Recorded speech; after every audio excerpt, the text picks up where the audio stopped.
माताजी, पितृलोक के भोग लेने पर जब उनके पुण्य क्षीण हो जाते हैं तब देवता लोग उन्हें वहां से स्वर्ग से च्युत कर देते हैं और फिर उन्हें विवश होकर तुरंत ही इस लोक में गिरना पड़ता है। इसलिए माताजी, जिनके चरण कमल सदा भजने योग्य है, उन भगवान को तुम उन्हीं के गुणों का आश्रय लेने वाली भक्ति के द्वारा सब प्रकार से मन, वाणी और शरीर से भजन करो। भगवान वासुदेव के प्रति किया हुआ भोग भक्ति योग तुरंत ही संसार से वैराग्य और ब्रह्म साक्षात्कार रूप ज्ञान की प्राप्ति करा देता है। वस्तुतः सभी विषय भागवत रूप होने के कारण समान है, अतः सब जब इंद्रियों की वृत्तियों के द्वारा भी भगवत का चित्त उनमें प्रिय रूप विषयमता का अनुभव नहीं करता, सर्वत्र भगवान का ही दर्शन करता है, उसी समय वह संग्रहित सब में समान रूप से स्थित त्याग और ग्रहण कर आरूढ़ अपने आत्मा का ब्रह्म रूप से साक्षात्कार करता है। वही ज्ञान स्वरूप है, वही पर ब्रह्म है, वही परमात्मा है, वही ईश्वर है, वही पुरुष है, वही एक भगवान स्वयं जीव, शरीर, विषय, इंद्रियों आदि अनेक रूपों में प्रतीत होता है। संपूर्ण संसार में आत्मशक्ति का अभाव हो जाना बस यही योगियों के सब प्रकार से योग साधना का एकमात्र अभिष्ट फल है। ब्रह्म एक है, ज्ञान स्वरूप और निर्गुण है। जो भी वह ब्रह्म वृत्तियों वाली इंद्रियों के द्वारा भ्रांति बस शब्दादि धर्मों वाले विभिन्न पदार्थों की रूप से भास रहा है, जिस प्रकार एक ही पर ब्रह्म महत्व वैकारिक, राजस और तामस, तीन प्रकार का अहंकार, पंच महाभूत एवं 11 इंद्रिय रूप बन गया है और फिर वही स्वयं प्रकाश इनके जो संयोग से जीव कहलाया, उसी प्रकार सब जीव और शरीर, यह ब्रह्मांड भी वस्तुतः ब्रह्म ही है, क्योंकि ब्रह्म से ही इसकी उत्पत्ति हुई है। किंतु इसे ब्रह्म रूप वही देख सकता है जो श्रद्धा, भक्ति और वैराग्य तथा निरंतर योगाभ्यास के द्वारा एकाग्रचित और असंग बुद्धि हो गया है। पूजनीय माताजी, मैंने तुम्हें यह ब्रह्म साक्षात्कार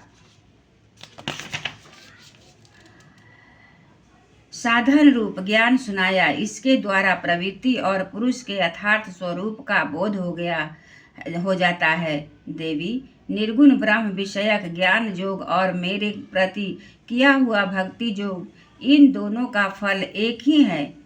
उसे ही भगवान कहते हैं। जिस प्रकार रूप, रस और गंध आदि अनेक गुणों का आश्रयभूत एक ही पदार्थ भिन्न भिन्न इंद्रियों द्वारा विभिन्न रूप से अनुभूत होता है, वैसे ही शास्त्र के विभिन्न मार्गों द्वारा एक ही भगवान की अनेक प्रकार से अनुभूति होती है।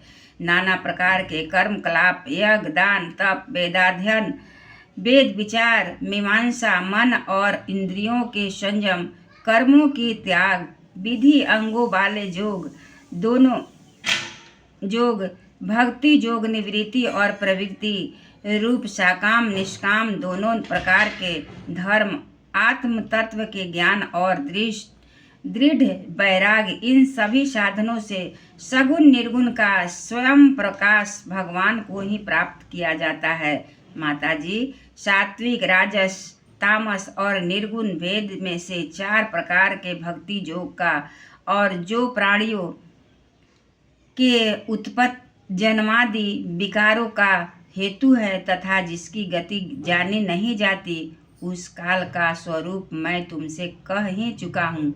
देवी, अविद्या जनित कर्म के कारण जीव को अनेक गतियाँ होती है। उनमें जाने पर वह अपने स्वरूप को नहीं पहचान सकता। मैंने तुम्हें जो ज्ञानोपदेश दिया है उससे दुष्ट, निर्विनीत, घमंडी, दुराचारी और धर्मध्वजी, दंभी पुरुषों को नहीं सुनाना चाहिए।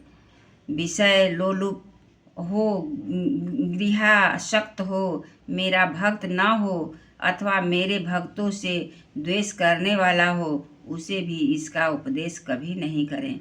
जो अत्यंत श्रद्धालु भक्त, विनयी, दूसरों के प्रति दोष दृष्टि से न रखने वाला, सब प्राणियों से मित्रता रखने वाला, गुरु सेवा में तत्पर, ब्रह्म विषयों के में अनासक्त, शांति चित, मत्स्य शून्य और पवित्र चित हो तथा मुझे परम प्रियतम मानने वाला हो, उसे इसका अवश्य उपदेश करें। माँ, जो पुरुष मुझ में चित लगाकर इसका श्रद्धापूर्वक एक बार भी श्रवण या कथन करेगा, वह मेरे परम पद को प्राप्त होगा। एक बार बोलिए श्री कृष्ण भगवान की जय, वृंदावन बिहारी लाल की जय। श्रीमन नारायण नारायण नारायण, श्रीमन नारायण नारायण नारायण, श्रीमन नारायण नारायण नारायण, भगवान नारायण नारायण नारायण, प्रभु नारायण नारायण नारायण, श्रीमन नारायण।